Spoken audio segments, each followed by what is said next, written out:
কালী অর্থাৎ কাল বা সময়। যে কাল সময়ের সাথে সকল কিছুকে গ্রাস করেন, সেই কালকেও তার সময় আনতে যিনি গলন করেন, তিনি কালী।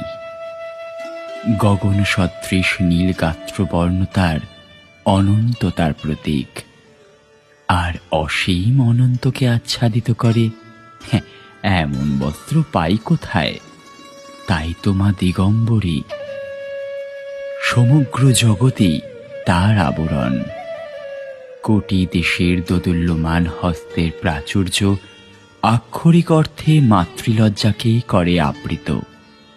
কিন্তু কর্মদোষে যাদের বার বার ফিরে আসতে হয়, তাদের স্থান হয় মাতৃজঠরের সম্মুখে।